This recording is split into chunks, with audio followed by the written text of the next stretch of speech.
Muchas gracias a don Diego Melo Carrasco por su amable invitación y quiero decir todo el interés que me proporciona este diálogo con ustedes, miembros de la Sociedad Chilena de Estudios Medievales. Bueno, a la hora de elegir el tema de esta charla, he decidido volver hacia el asunto de mi tesis doctoral y del libro Nacido de IA y publicado en 2010. No sé si veis aquí el diaporama y, bueno, Sí, a la perfecto. izquierda mi tesis.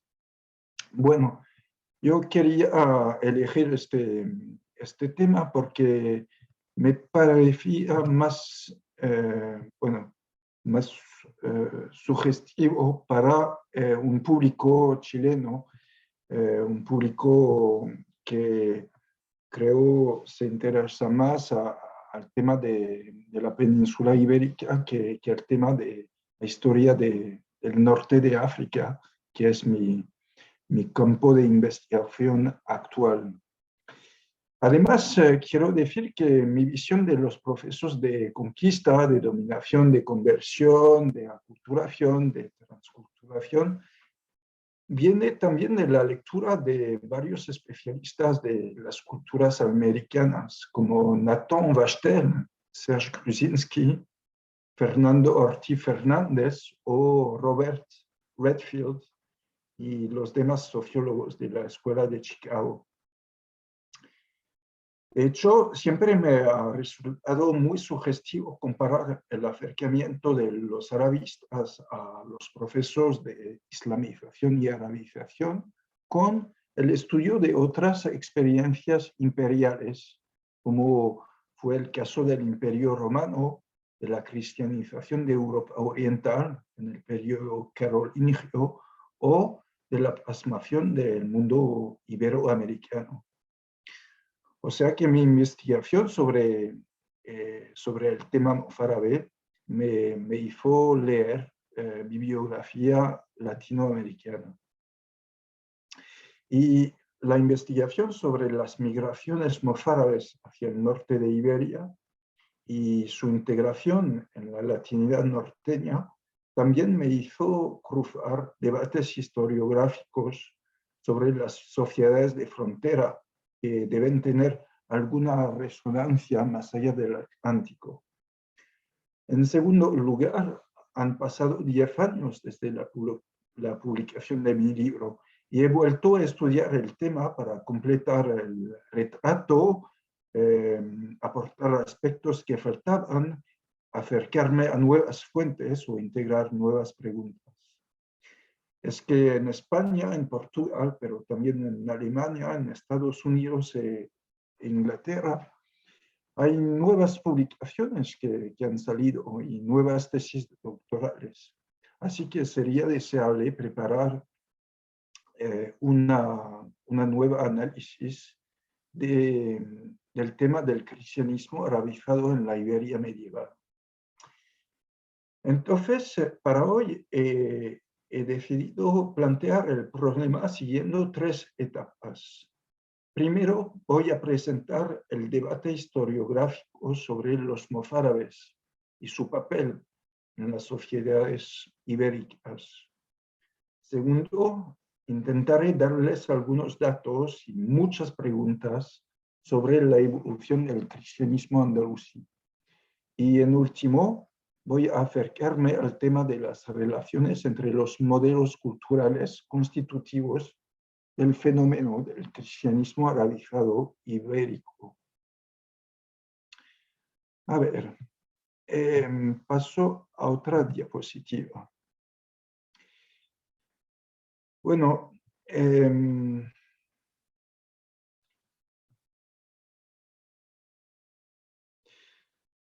había poco interés por el tema de la minoría cristiana en Al-Andalus antes de la publicación del libro que veis en la pantalla, o sea, la obra magistral del arabista granadino Francisco Javier Simonet, publicada por primera vez en 1867. Su estudio histórico abarca casi todas las fuentes disponibles sigue siendo una referencia por su nivel de erudición, pero su planteamiento historiográfico e ideológico es muy cuestionable. De hecho, Simonet es el heredero de una larga tradición interpretativa española que seguramente conocen y que culminó con Claudio Sánchez Albornoz. Y esta tradición considera la dominación islámica en la península como una mera paréntesis, o sea, como un fenómeno ajeno que no llegó a transformar profunda y durablemente las estructuras sociales y culturales locales. Bueno, ¿cómo llegar a una conclusión tan inverosímil? Bueno, los adeptos de esta tesis adoptaban dos soluciones.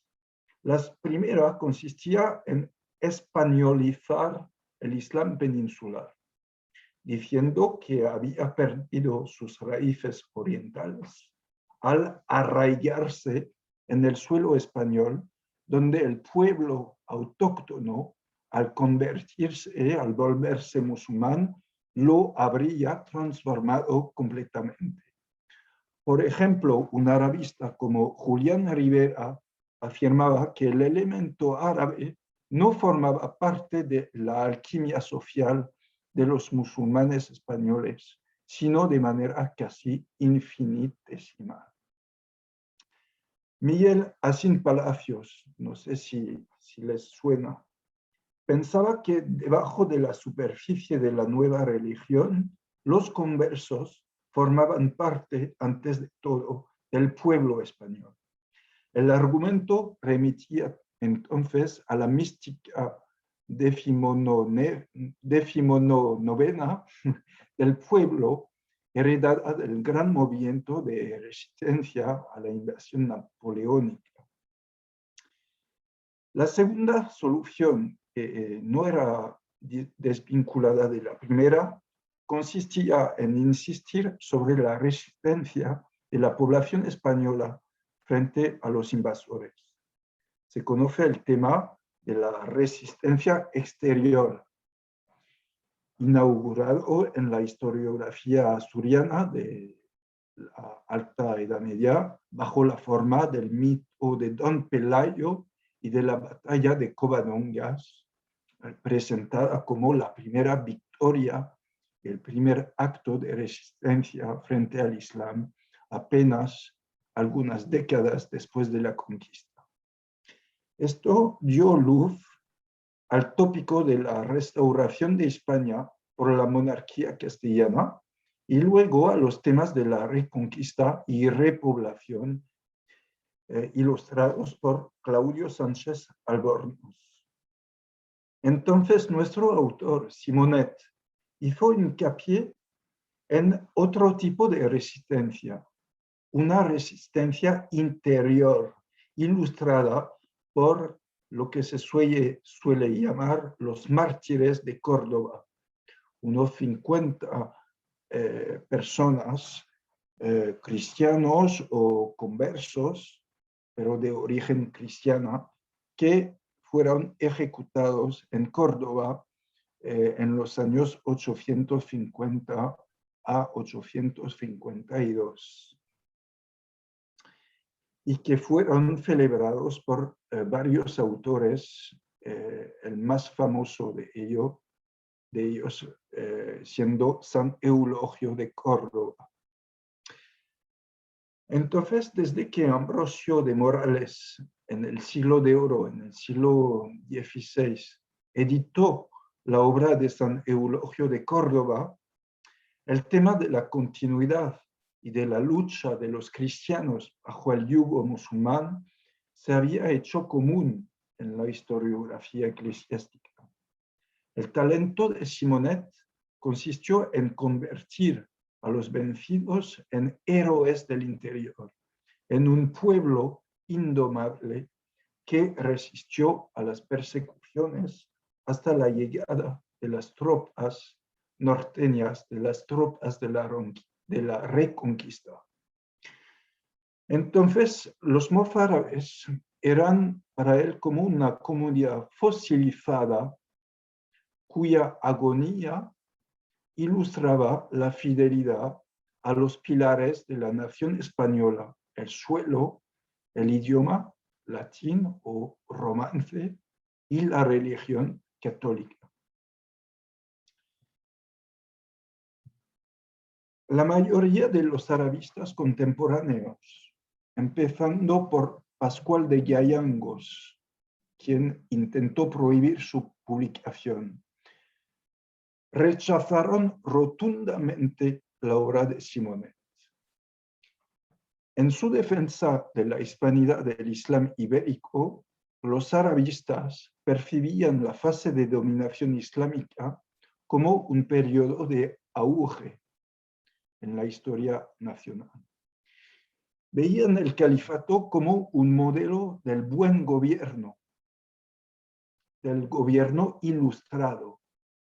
El primer historiador de Al-Ándalus, que fue precisamente un ilustrado, José Antonio Conde, que escribió la historia de la dominación de los árabes en España, él no dejó ningún espacio a los mozárabes en su obra. Al contrario, consideraba la conquista árabe o la de Napoleón como un factor de progreso.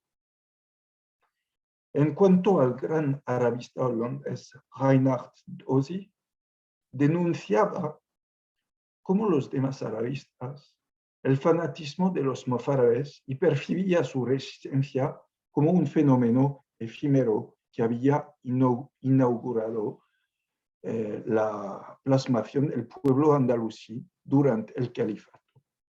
En resumidas cuentas, los grandes maestros del arabismo español eran más cercanos a la corriente liberal y para ellos los mozárabes simbolizaban el fanatismo de la Iglesia Católica frente a lo que percibían como el modelo de tolerancia islámica. Empleo sus palabras.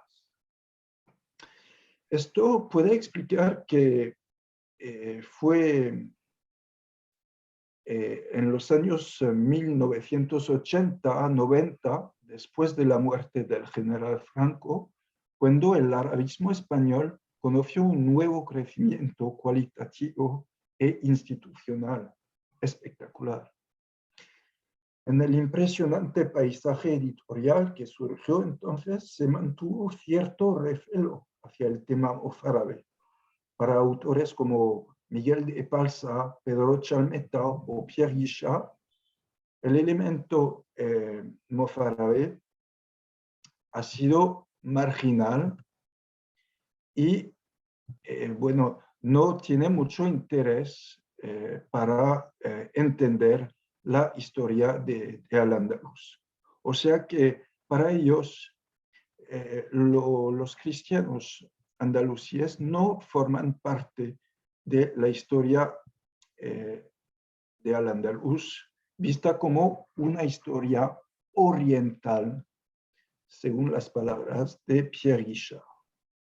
En una serie de artículos que he puesto aquí, Miguel de Epalsa intentó demostrar que las estructuras eclesiásticas cristianas habían desaparecido algunas décadas después de la conquista, o como máximo durante el siglo IX. Además, interpretaba a los obispos andalusíes mencionados en los textos, o bien como obispos in partibus, o sea, obispos instalados en el norte de la península y que seguían teniendo su título, pero no tenían una función real, o bien los veían como miembros del clero norteño mandados en el sur, lo que Miquel de Epalsa llamaba los neo-mozárabes. Sin embargo, durante el final del siglo XX y principios del XXI, el estudio de las minorías conoció un crecimiento impresionante, del cual formó parte. O sea que bueno, mi tesis llegó en este momento. Esto tiene que ver quizá con el impacto de Michel Foucault y de otros intelectuales que proponían observar el foco central de las sociedades desde su periferia o desde sus márgenes. También tiene que ver con las mutaciones políticas en Occidente y la prioridad otorgada a los derechos y a la identidad de las minoridades como barómetro de la democracia. El hito historiográfico más representativo de esta tendencia es el estudio de María José Menocal. No sé si les suena. A ver, lo pongo aquí. Y su libro representa la idea de una sociedad de tolerancia, como dice, y percibe la España de las tres religiones, un tema heredado de una historiografía más anterior, lo percibe como un hito, un momento medieval de la historia de la convivencia, de la tolerancia. Al-Andalus representa para ella la edad de oro de la tolerancia. El caso de los judíos, de los mozárabes o de los mudéjares alienta un discurso sobre el Mediterráneo como espacio de cohabitación y mestizaje.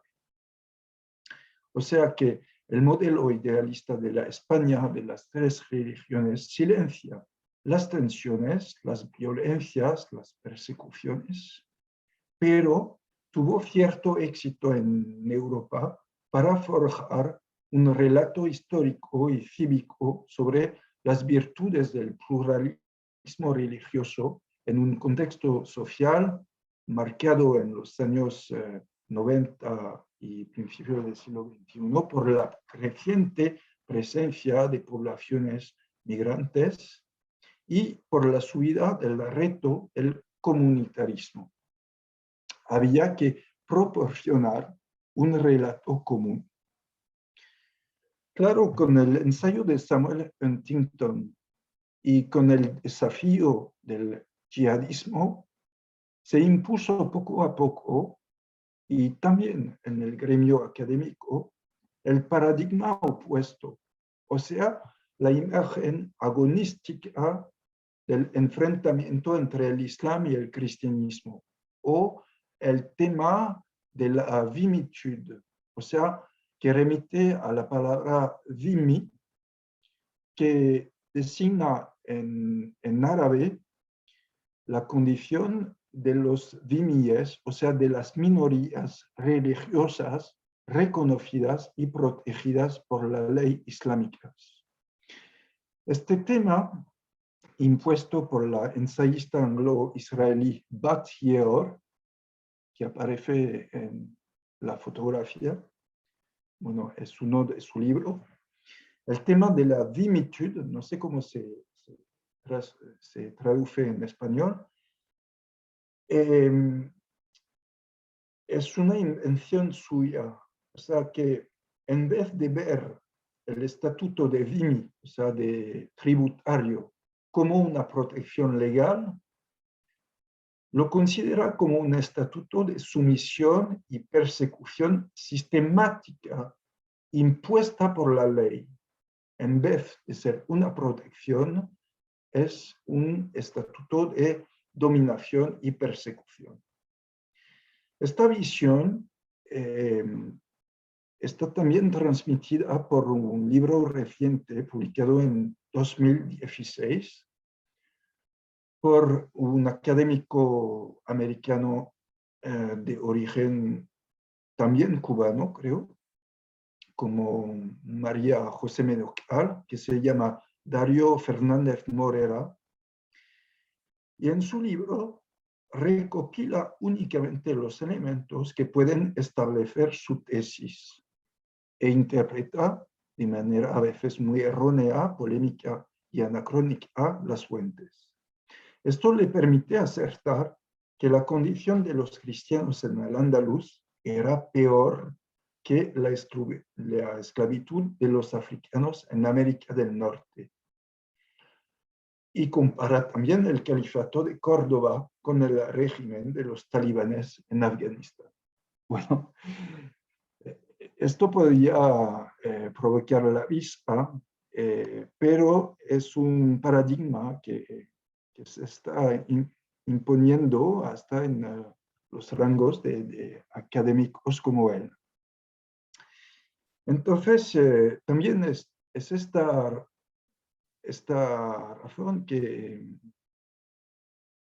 me provoca volver al tema, porque el debate ha cambiado. O sea, ahora el tema mozárabe no aparece en el debate sobre la nación española, la plasmación del pueblo español, como lo que ocurría hasta el siglo XX, pero aparece en el debate sobre la interpretación del Islam. Aparece una serie de hipótesis, de tesis de índole esencialista, continuista, que bueno, representan también una interpretación errónea de las fuentes. Bueno, en fin, no sé si queréis, si quieren hacer preguntas ahora, porque empieza mi segunda parte. Entonces no sé cómo quieren que... Vamos a dejar las preguntas al final, para después. Muy para bien. después, sí. Vale. Entonces ahora les voy a proporcionar algunos datos sobre la evolución de los cristianos andalusíes. Bueno, primero, la palabra mozárabe es una palabra que no representa correctamente el fenómeno, porque es una palabra que tiene una historia tardía. Aparece en las fuentes a partir del año 1024. O sea que nunca aparece en los textos árabes antes de la fecha, ni en los textos cristianos escritos en el andaluz.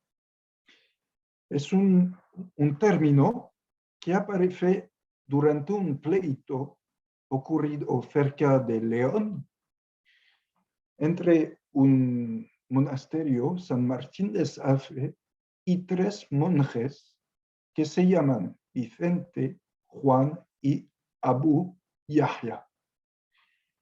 Ellos aparecen en el pleito sobre el término de musárabes de rex tiraceros, o sea, mozárabes del rey y artesanos del tiraz. El tiraz era la artesanía de la seda o de los tejidos de precio en la corte califal, o sea, en los talleres de la corte califal. O sea que se trata de 3 artesanos especializados en los tejidos, según parece, protegidos por el rey Alfonso V, y que tienen un pleito contra el monasterio. El término aparece entonces a propósito de 3 inmigrantes venidos del sur. 2 de ellos llevan nombres latinos y el tercer un nombre árabe, pero un nombre árabe muy común en el gremio cristiano. Abu Yahya. Yahya puede remitir a Juan también. Entonces es un nombre común en la cristiandad arabizada.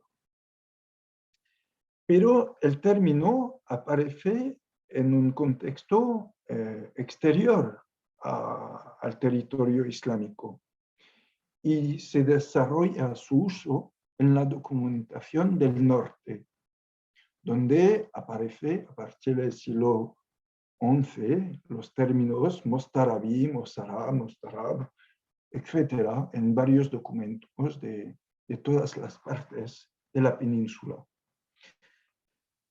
Bueno, en realidad las fuentes árabes no les designan así y el término tampoco aparece en los pocos textos cristianos que tenemos. O sea que es una designación externa. Se refiere a su arabización en un contexto latín, o sea, el reino de León a principios del siglo XI, pero se emplea sin duda una palabra que viene del árabe, mustahrib o mustahrab, y que remite a la idea de tener la apariencia de un árabe, hacer como si uno fuera árabe. Y esta palabra existe en los textos de Oriente, se puede encontrar varias ocurrencias del término, y por ejemplo en su diccionario del siglo XIV, el Egipto Ibn Manzur dice que los mustahriba son un grupo de poblaciones que no son árabes o que no hablan árabe, son ajam, lo que significa bárbaro para los árabes, los que no hablan árabe, pero que entraron en el grupo de los árabes, se pusieron a hablar su lengua y a imitar su apariencia, pero no son árabes puros. Entonces, los textos árabes de Oriente designan poblaciones que se integran en el grupo de los árabes, pero que no son de origen árabe. Sin embargo, la palabra fue interpretada de varias maneras por los autores latinos. Encontramos en la obra del arzobispo de Toledo en el siglo XIII, el poderoso Rodrigo Jiménez de Rada, la explicación siguiente: et isti dicti sunt mixti arabes, eo quod mixti arabibus convivebant.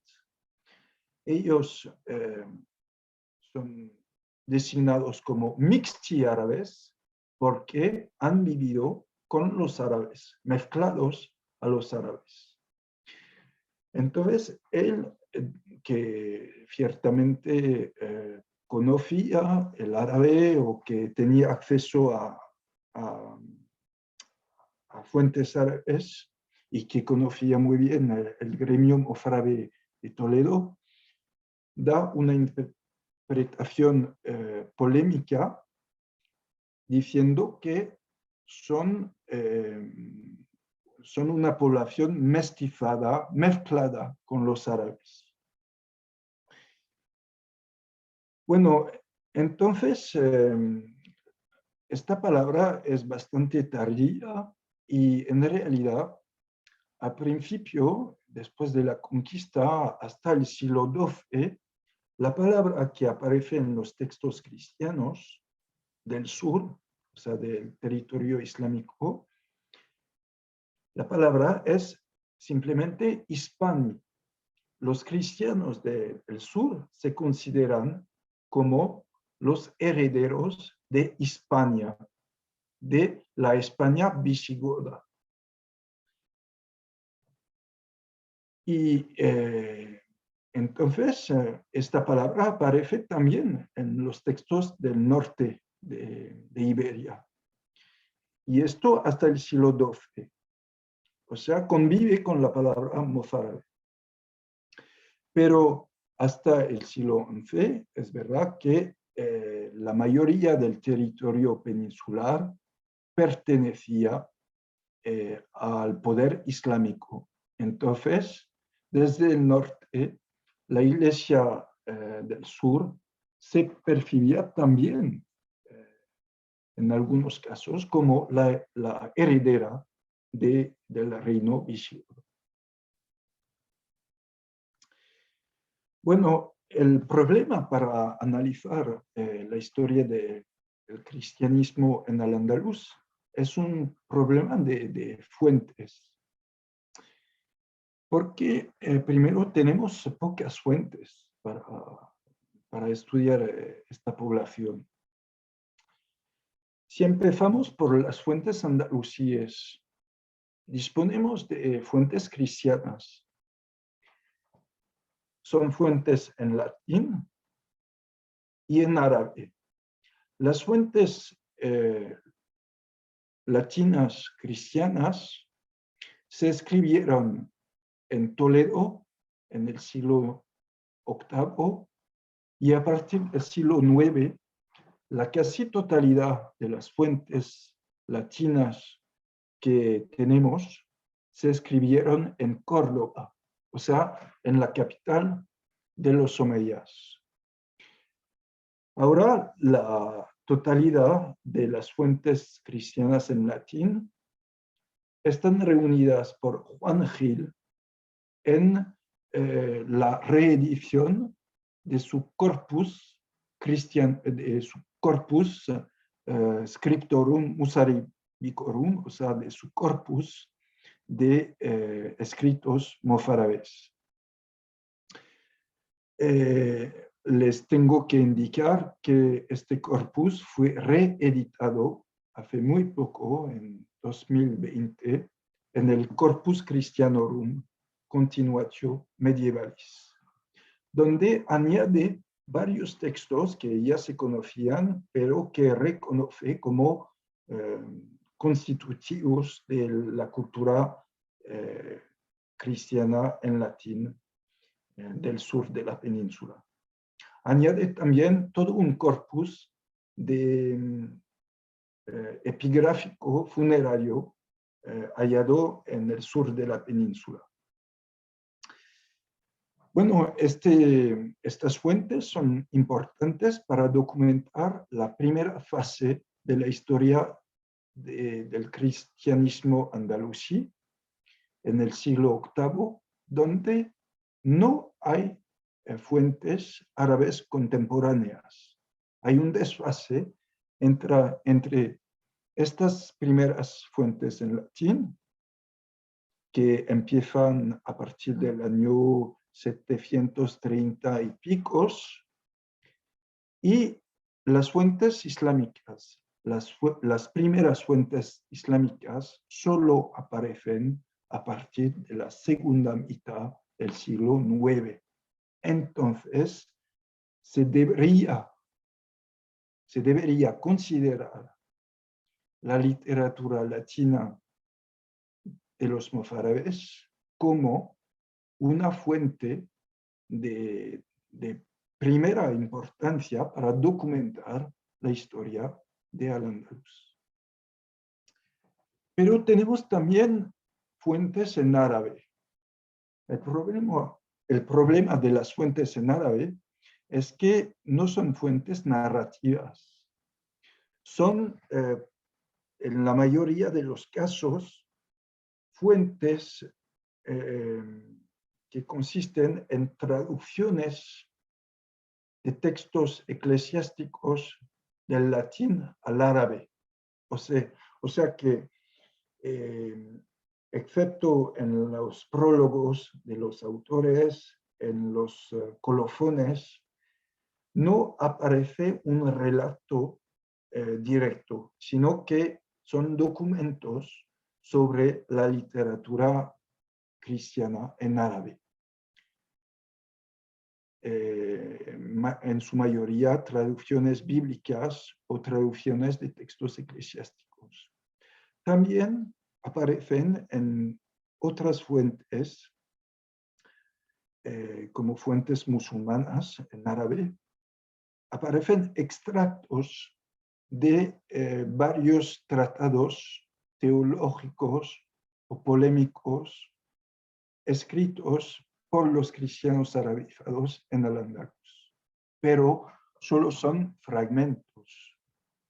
Y bueno, es poca cosa si comparamos con el peso de la literatura copta en Egipto, de la literatura siríaca o en árabe en Siria, en Irak y en el este del mundo islámico. Pocos elementos encontramos en las fuentes judías de Al-Ándalus, sino algunas referencias a las traducciones bíblicas hechas por los cristianos de Al-Ándalus. O sea que los judíos han empleado algunas traducciones bíblicas hechas por los cristianos de Córdoba.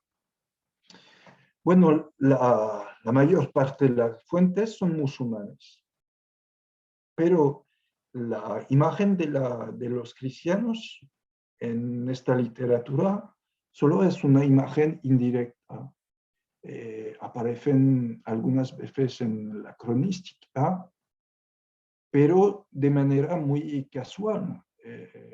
Y sobre todo a propósito de la conquista, a propósito de la guerra civil del siglo IX, cuando los cristianos participaron a las luchas contra el Estado omeya, y también aparecen en la polémica religiosa.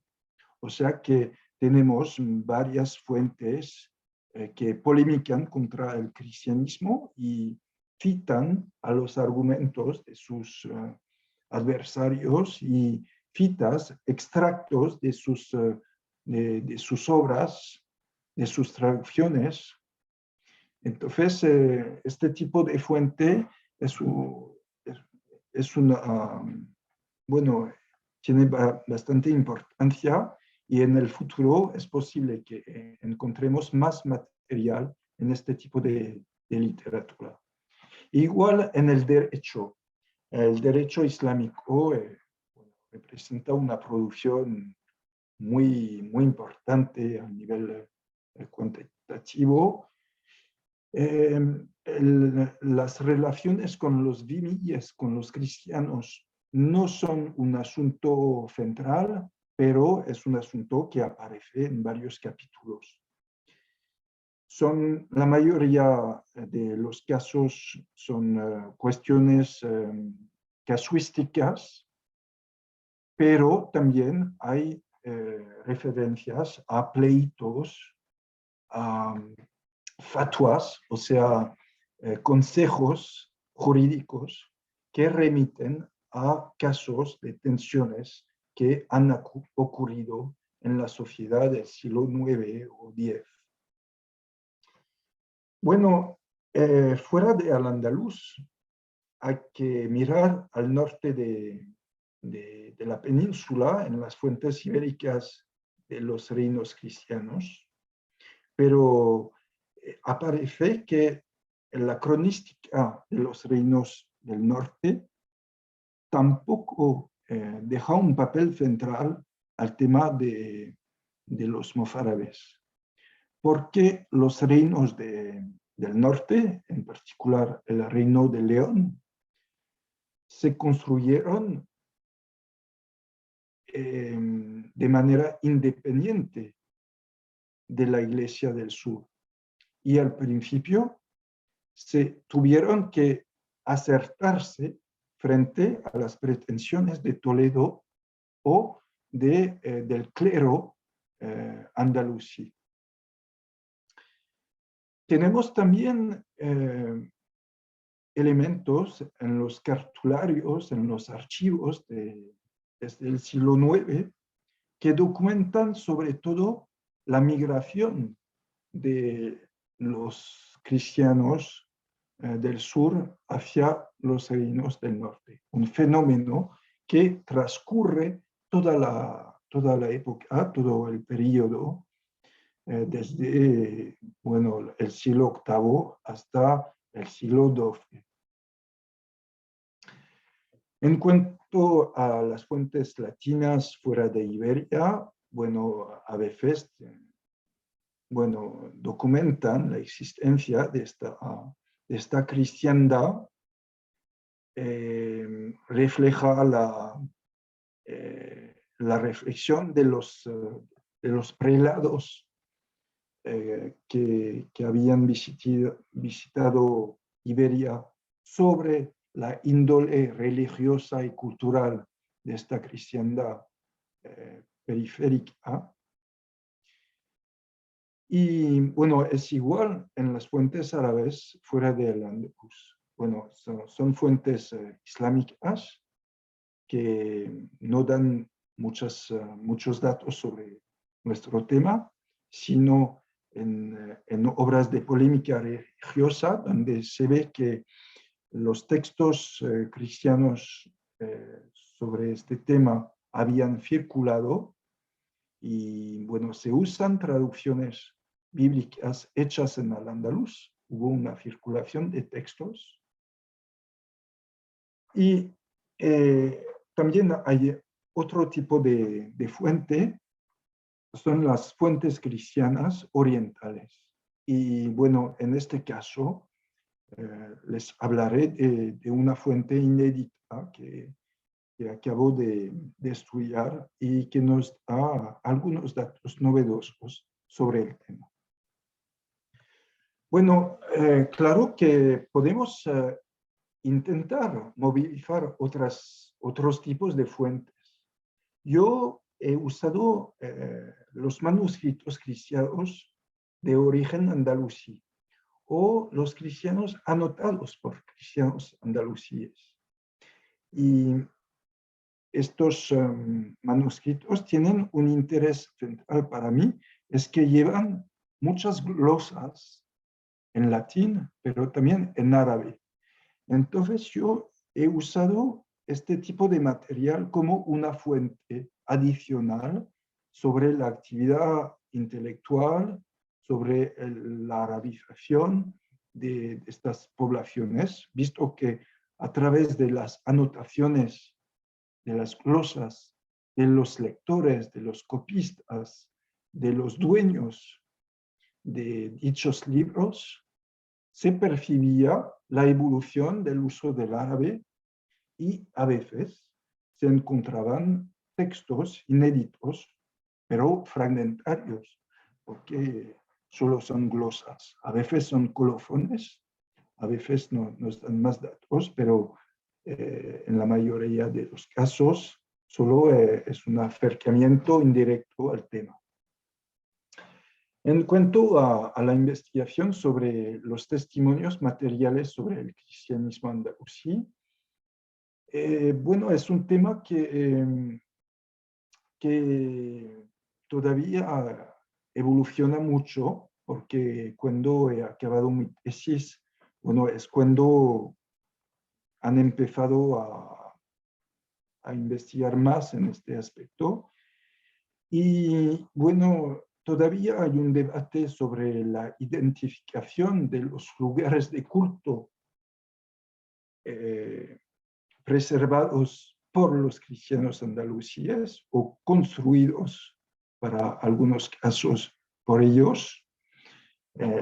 Pero el debate es muy técnico, es un debate sobre el estilo, porque de momento no tenemos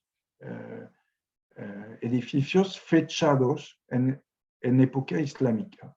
O sea, tenemos constancia de la pervivencia de algunos lugares de culto, pero no tenemos constancia de construcciones, excepto en los textos. Entonces, el debate es para fechar algunos lugares de culto que tradicionalmente se fechaban del periodo visigodo, pero que podrían ser de época omeya. Este debate fue empezado por la obra de Manuel Gómez Moreno y su libro sobre las iglesias mozárabes, pero el problema es que aplicaba la palabra mozárabe a todos los edificios entre los siglos 9 a 11. O sea que la palabra mozárabe se empleaba para designar todo el estilo prerrománico. Entonces, las investigaciones actuales se centran más en el territorio andalusí y en las iglesias encontradas en este contexto. También tenemos algunos objetos litúrgicos o asociados con la cristiandad, como una serie de aguamaniles, como este pavo real del Louvre en París, que está fechado de época califal y que tiene dos leyendas en árabe y en latín: Amal Abdelmalik Nasrani, obra de Abdelmalik el cristiano, y en latín Opus Salomonis, obra de Salomón, y también aparece la fecha. Pero lo que me refería a más estudios y yo creo una tesis doctoral sería la documentación que proporcionan las necrópolis cristianas y la epigrafía funeraria cristiana. Porque con el avance de la arqueología en el suelo español, ahora tenemos muchos casos de necrópolis cristianas y tenemos fechas, o sea que sabemos cuándo una necrópolis siguió en uso en época islámica, sabemos cuándo se dejó el uso de esta necrópolis. Tenemos constancia de necrópolis donde cristianos y musulmanes comparten el mismo espacio, que normalmente es una anomalía con respecto al derecho islámico. Y tenemos una serie de epígrafos funerarios. La mayoría de ellos son en latín, lo que demuestra que el latín siguió siendo un idioma que marcaba la pertenencia cultural a la cristiandad, hasta si los individuos en realidad usaban el árabe como lengua común. Pero tenemos algunas inscripciones en árabe, también dos inscripciones bilingües que documentan también el uso del árabe como lengua funeraria por los cristianos. Bueno, esto es el panorama de las fuentes. Lo que podemos decir es que se pueden distinguir más o menos 4 periodos en la evolución del cristianismo en territorio islámico. La primera época empieza con la conquista y corre hasta mediados del siglo IX. Lo interesante durante esta época es que en la primera fase, Toledo, o sea, la capital de los visigodos, siguió siendo la capital eclesiástica de la Iglesia del Sur. Una iglesia que mantenía su pretensión a ser la heredera de la monarquía visigoda. O sea que tenemos toda una serie de intercambios entre el arzobispo de Toledo y Beato de Liébana, por ejemplo, de debates entre el clero de Toledo y el clero asturleonés. Aparece hasta principios del siglo IX que Toledo sigue siendo un centro eclesiástico importante. Pero poco a poco, durante el siglo IX, el centro del cristianismo andalusí se adapta a los cambios políticos y pasa a establecerse en Sevilla, que era en la antigüedad también una sede arzobispal, una sede metropolitana, y se establece sobre todo en Córdoba. El obispado de Córdoba aparece en los años 20 del siglo IX como el nuevo centro del cristianismo andaluz. O sea que asistimos a un fenómeno común en la historia de las iglesias cristianas en el mundo islámico, el traslado del centro eclesiástico hacia la capital política del poder musulmán.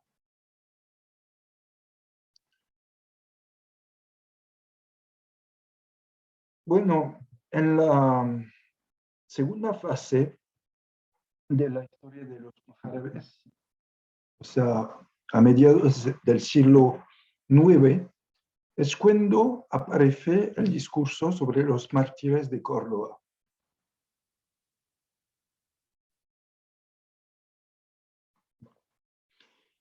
Se han interpretado estas fuentes de índole apocalíptica como la prueba de la decadencia del cristianismo en el Andaluz, porque los autores como Eulogio o Álvaro de Córdoba interpretan el Islam como la religión del anticristo y presentan la resistencia al poder islámico como un acto de martirio equivalente a la resistencia de los primeros cristianos frente al emperador pagano romano.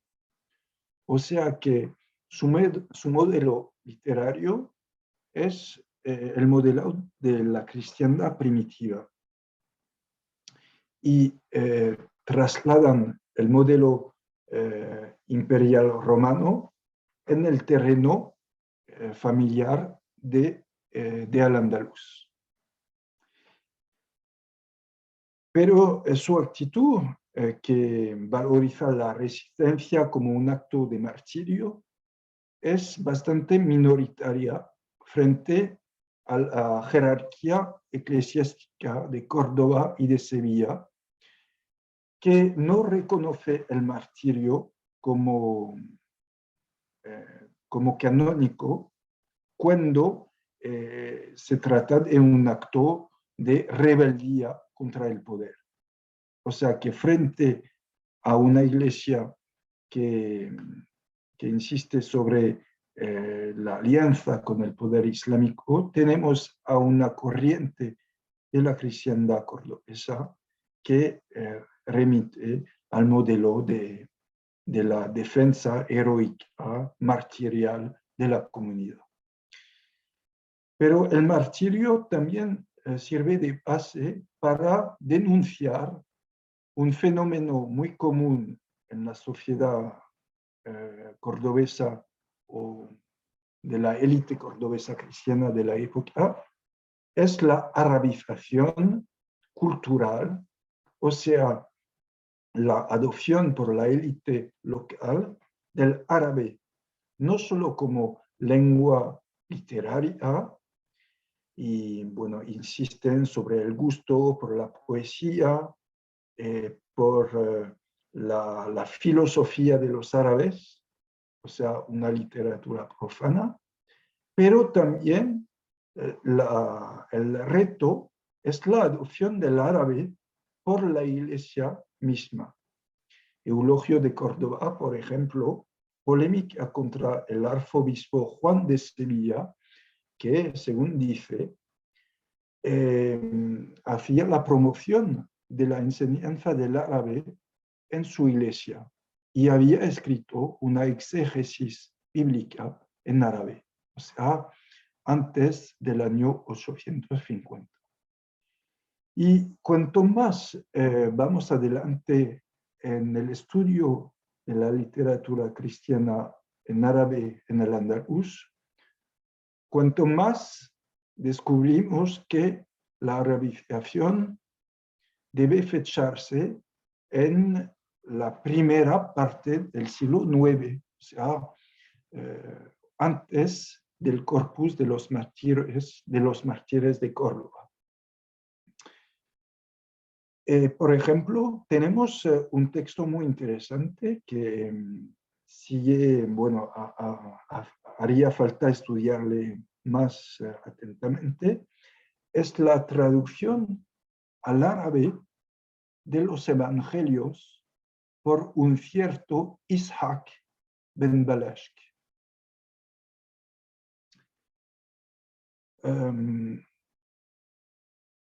Ishaq ben Balashk tradujo los evangelios al árabe en el siglo X. Pero antes de él hubo otra traducción, y esta vez fue la traducción de los Salmos por Hafs ben Albar. Hafs ben Albar hizo su traducción de los Salmos en el año 988 y su traducción está editada. La traducción de los evangelios no sigue inédita y todavía es de estudiar. La traducción de los Salmos por Hafs ben Albar es un monumento literario que no tiene más equivalente que en la literatura cristiana oriental, porque no emplea la prosa, porque ya se había hecho una traducción latina de los Salmos en prosa, que él critica, pero emplea la poesía, los versos, y se inspira de la poesía abasí, del mundo abasí contemporánea. Habría que estudiar mucho más atentamente la índole literaria de su texto.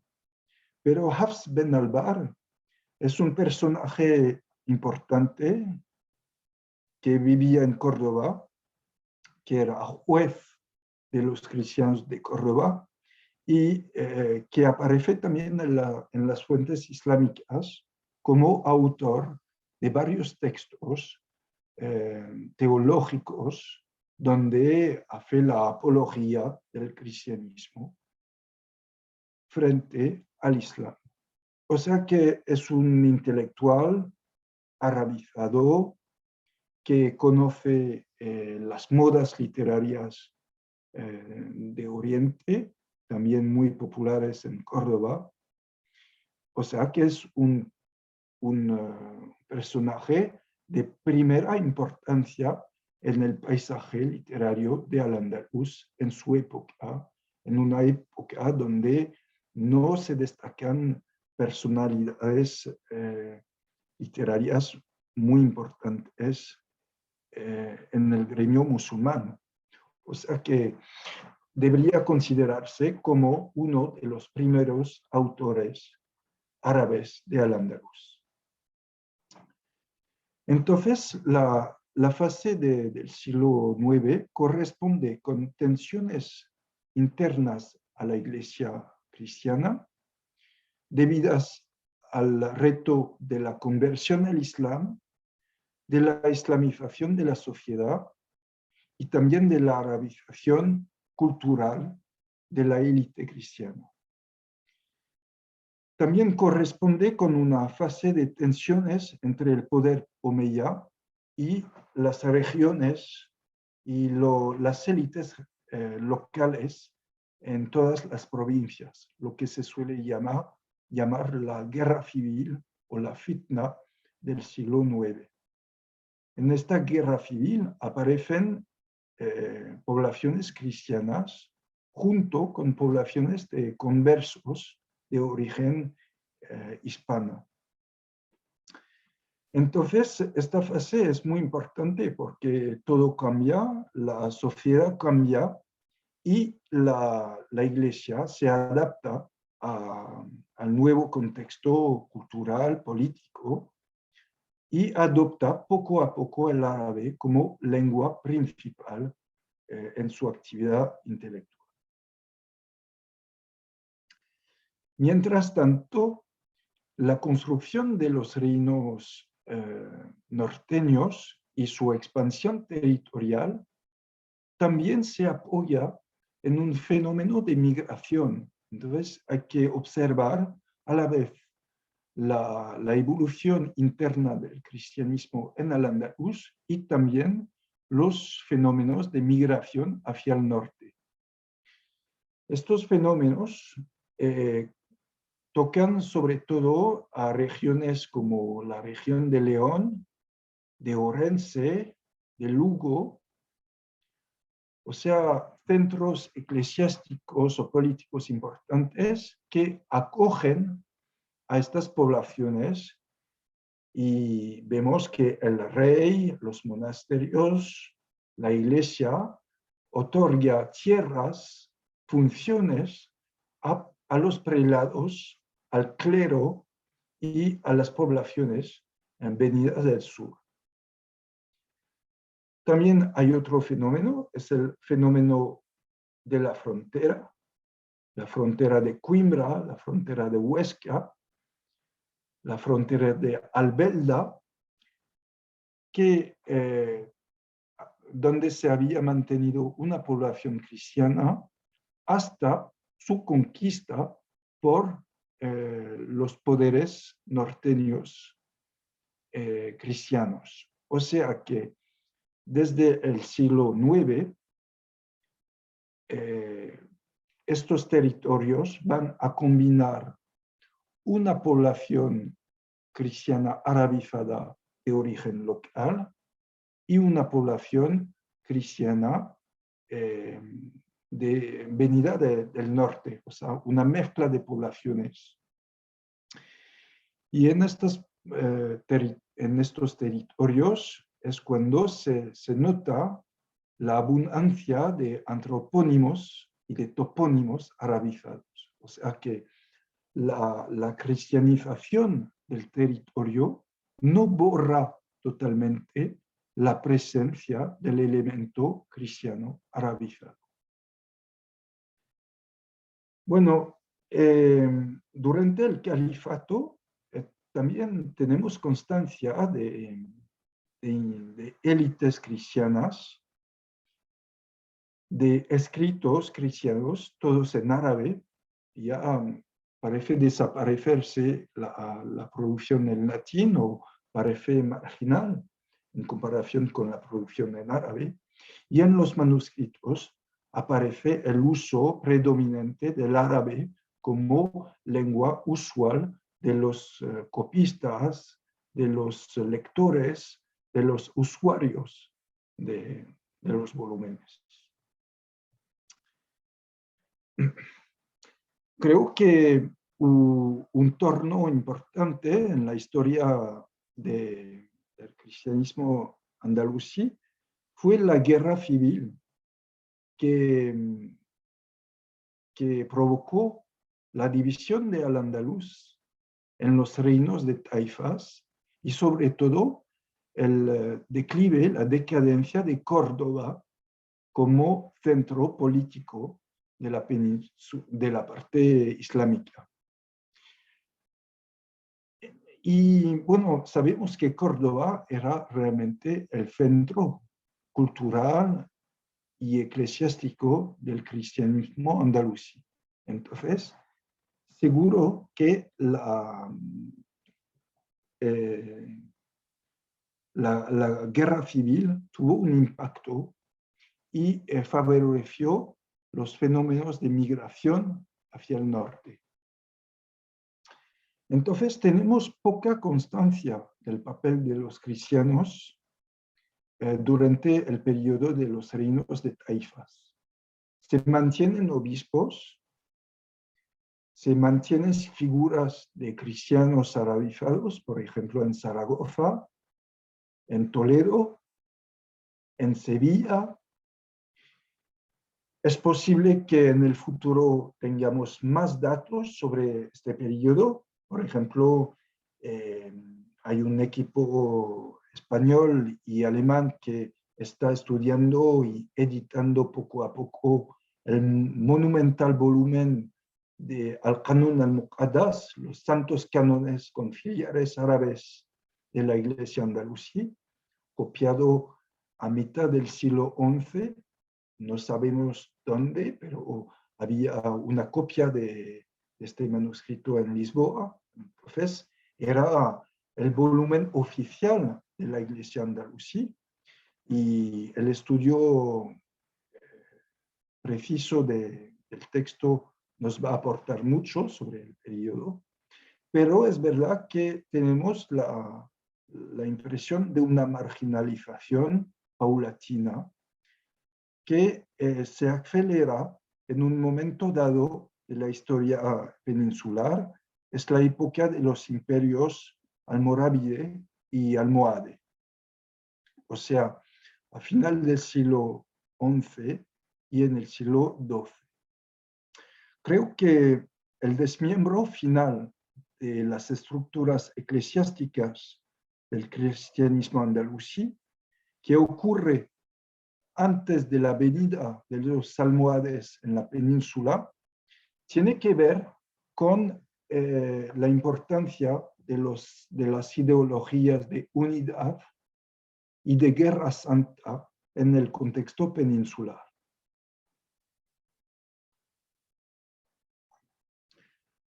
Las dinastías almorávide y almohade habían desarrollado una ideología de jihad, de guerra santa, para justificar su dominación de la península.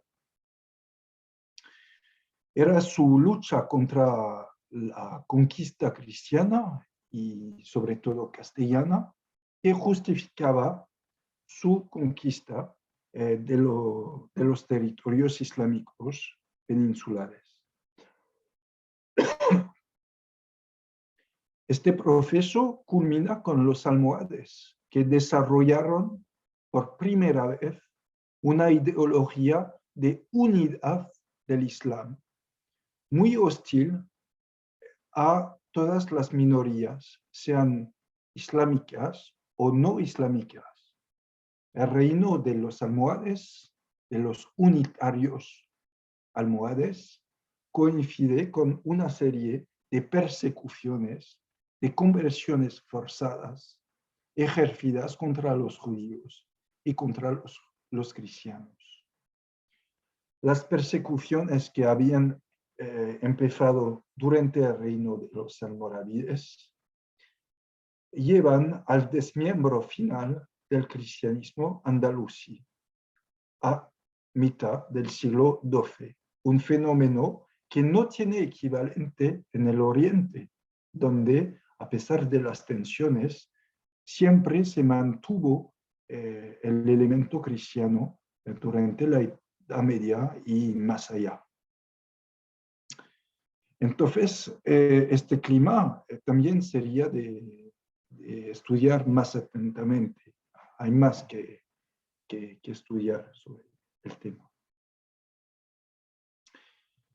Bueno, el epílogo de los mozárabes fue la existencia de las comunidades exiliadas, o sea, refugiadas, fuera del territorio andalusí. No tenemos constancia a partir de mitad del siglo XII de estructuras eclesiásticas cristianas en el andaluz. Parte de los cristianos fueron exiliados por los almorávides en África del Norte, en Marrakech, en Fez, donde se pueden encontrar manuscritos y relatos a propósito de ellos hasta el siglo XII. Pero sus principales refugios fueron las ciudades del norte de la península, en particular Coimbra y Toledo. Toledo, donde hasta el siglo XIII incluido, el árabe fue el idioma principal de expresión del cristianismo autóctono, como consta en los documentos publicados por Ángel González Valencia, más de 2000 documentos notariales de Toledo escritos en árabe y que documentan la importancia hasta el siglo XIV del cristianismo arabizado en la vieja sede de Toledo. Bueno, así que he esbozado la evolución del cristianismo arabizado y no sé si me queda más tiempo. Diego. Ah, perfecto. Perfecto. Estamos ya en el tiempo casi, pero si quieres tú puedes ir redondeando. Sí, ¿Mm? voy a añadir algunos detalles Perfecto, sobre, perfecto. bueno, huellas, pistas para el futuro. Creo que además de hacer más investigación en las fuentes latinas editadas, el futuro de este campo de estudio radica en las fuentes árabes y en las fuentes inéditas. Todavía hay fuentes inéditas. Por ejemplo, hace poco he empezado a estudiar un documento inédito. Es una epístola sobre la orina. Es un documento medical escrito por un médico copto del siglo X, Nastas Ben-Juray, que vivía en Fustat, la ciudad que precedió el Cairo en Egipto. Es un manuscrito conservado en el Cairo de algunas páginas. Se conocía este documento, se sabía que este médico copto había tenido todo un intercambio intelectual con un médico cristiano de Córdoba en la misma época, pero todavía no se había encontrado el texto y no se había estudiado. Desfortunadamente, solo tenemos la epístola del copto al médico cordobés, pero esta epístola remite a su relación, remite a la obra de su correspondiente cordobés y bueno, aprendemos mucho sobre el perfil de este médico que se llama Abu Khalid Yazid Ben Rumán, conocido por las fuentes islámicas, pero sin más detalles. Lo que resulta interesante es que, bueno, aprendemos que era un médico de alto rango, conocido por su correspondiente Egipto, que le califica de filósofo, que remite a su obra medical. Y entonces esto matiza un poco el retrato de una comunidad fosilizada que no hubiera tenido ningún papel intelectual en la cultura andalusí. O sea, tradicionalmente siempre se dice que, bueno, cuando los judíos han tenido un papel muy significativo en la filosofía, en la medicina, en la literatura, los cristianos, bueno, eran marginalizados a nivel cultural. Bueno, esto nos da otra imagen con varios otros indicios y tenemos el retrato de una dinastía de médicos cordobeses arabizados cercanos al poder omeya, 5 generaciones que, por supuesto, remiten a las dinastías de médicos cristianos que se conocen en Egipto, en Siria, en Irak y en todo el mundo islámico. Aquí tenemos el primer, se llama Rumán, y puede ser el correspondiente de Eulogio en una epístola de este autor.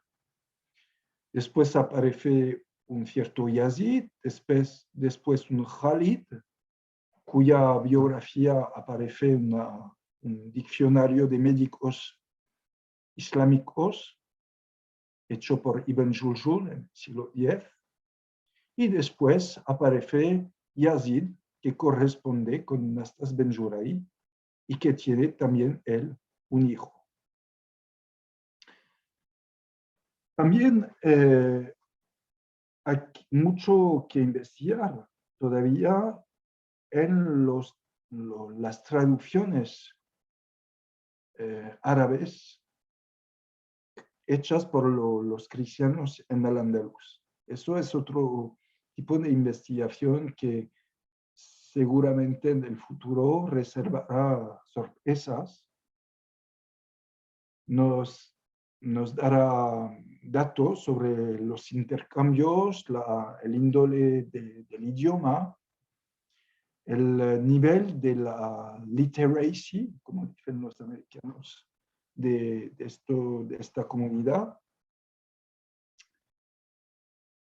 Y se puede añadir también otro tipo de fuente que todavía puede reservar descubrimientos, son las fuentes manuscritas y las glosas en árabe. He insistido mucho en mi tesis sobre este corpus, pero todavía habría que hacer un trabajo sistemático y todavía hay más investigación que llevar. Las glosas en su mayoría son glosas para explicar el sentido del texto, o sea, el lector lee el texto en latín y como el idioma más familiar es el árabe, pone en el margen el sentido de la palabra o la explicación de un extracto en árabe. También aparecen glosas que no tienen un papel lexical, sino un papel para los lectores, como esta nota de la Biblia hispalense, copiada en 988, donde el copista inserta una glosa en árabe en el cuello de la letrina que inicia este libro. Y dice, Iqra Khabar Daniel, lee la narrativa, el relato de Daniel. Esto quiere decir que los copistas, los que copian el texto en latín, piensan en árabe. Y esto aparece también en las notas donde los copistas señalan errores de copia. Señalan que hay una sentencia que no está al buen lugar, a su lugar, y que hay que desplazarlo y ponen una señal al margen. Entonces hay todo un intercambio entre los copistas y entre el copista y el lector, y este intercambio se hace en árabe, la lengua común. También hay textos como este donde aparece otro tipo de uso de la glosa. Esto es el credo en latín, el credo cristiano en latín, y la nota en árabe es en árabe y en latín. Se ve, si ustedes están atentos, se ve el texto latín, Fides Apostolorum, y después la nota en árabe. Y la nota en árabe considera el credo como un talismán. Si se plega este pacto, es una protección para para el cristiano. Y si se refita el pacto, es una defensa para el amigo y puede rechazar el enemigo. Así que las glosas en árabe remiten a una intertextualidad, a una actividad intelectual que se apoya se ayuda del libro. O sea, el libro es un apoyo para esta actividad, pero que se desarrolla fuera del manuscrito. Actividad intelectual de traducción, pero también de lectura de los clásicos en latín y también a veces de polémica. He podido demostrar, por ejemplo, que buena parte de las numerosas glosas en árabe de la Biblia hispalense del siglo X no son glosas contra el Islam, no es un mensaje anti-islámico como se había pretendido antes, sino que son glosas antijudías. Es toda una polémica contra los judíos a partir del libro de Isaías y de los demás libros apocalípticos de la Biblia. Bueno, así que veis que además, a pesar de las dificultades técnicas, dificultades por la parquedad de las fuentes, por su índole fragmentaria, todavía hay más que explorar acerca de este fenómeno de arabización, de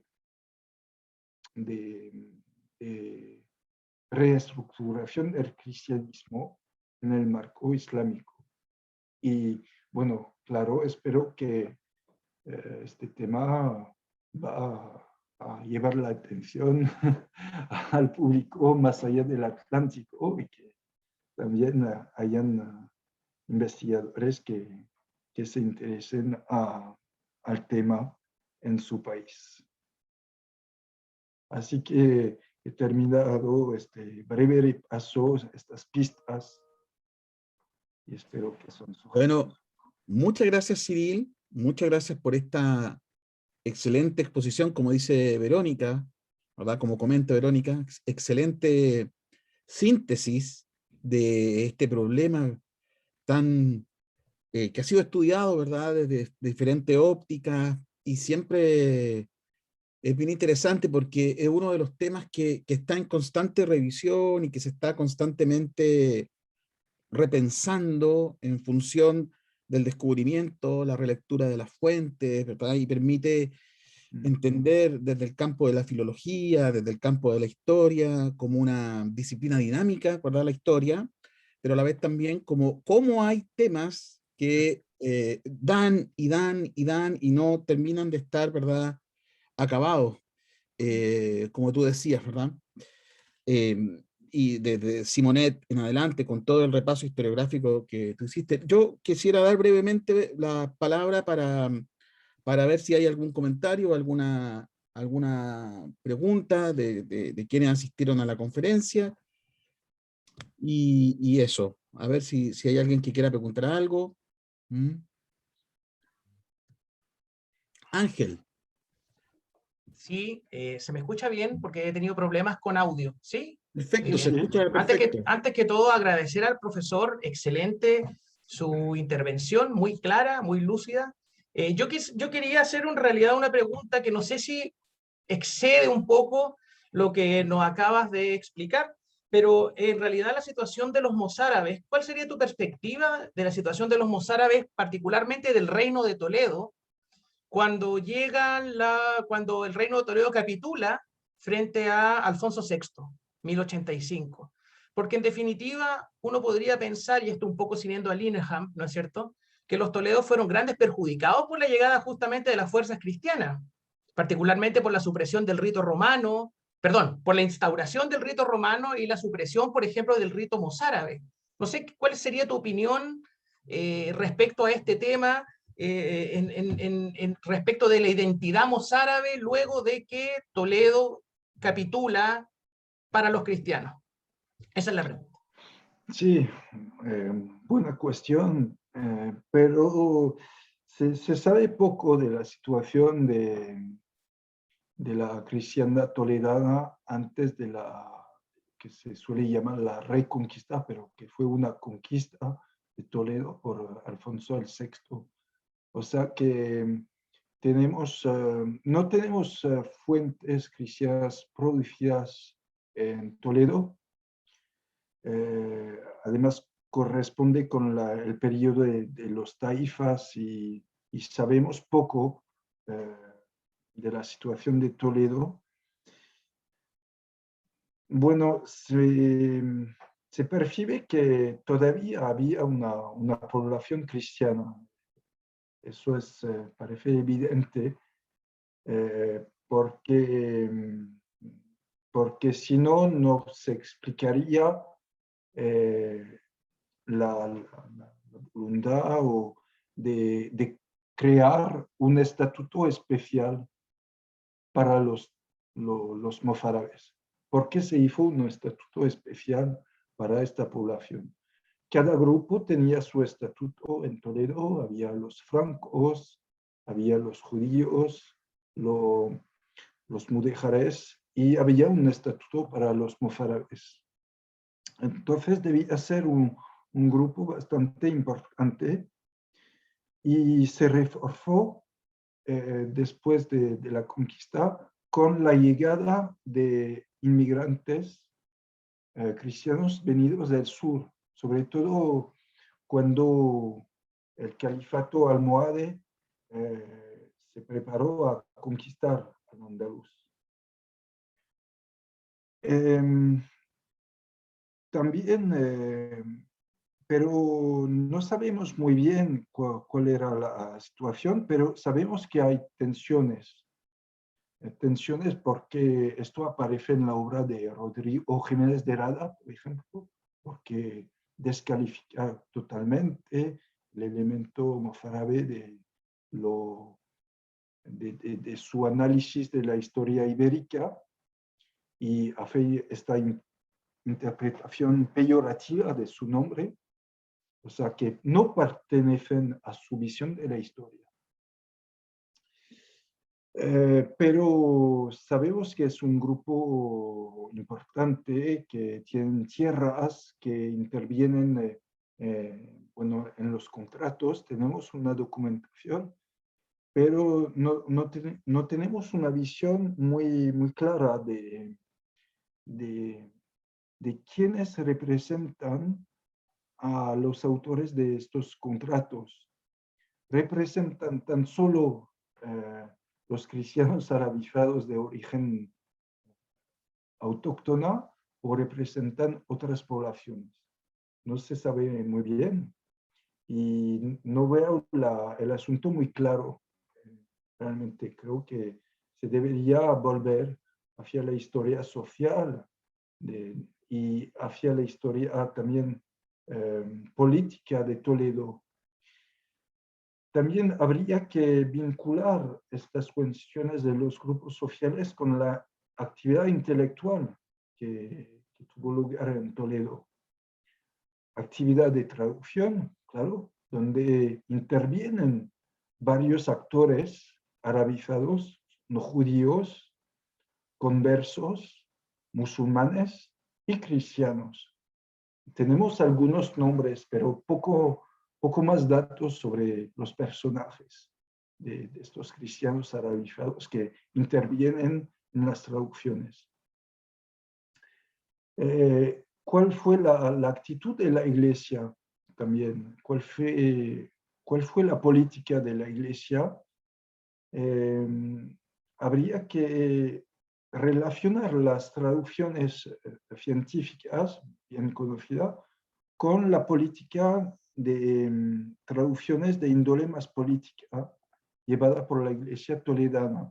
Hay una serie de tratados estudiados, por ejemplo, por Thomas Berman, que demuestra la voluntad de traducir también para combatir al Islam, combatir a los almohades. Por ejemplo, se tradujo el credo de Ibn Tumart, el líder carismático de los almohades, junto con la traducción del Corán.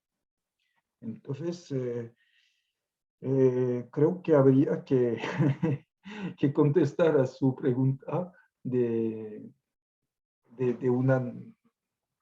nuevo, volviendo hacia el dossier, porque, claro, la tesis del conflicto entre los mozárabes y la Iglesia del Norte remite a la obra de Reina Pastor, por ejemplo, que Reina Pastor presumía que había un conflicto entre los norteños y esta parte de la Iglesia.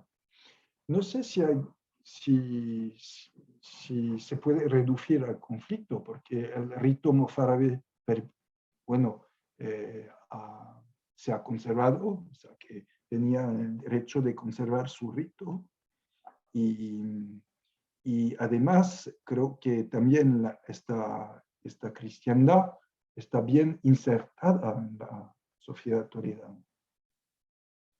O sea que, bueno,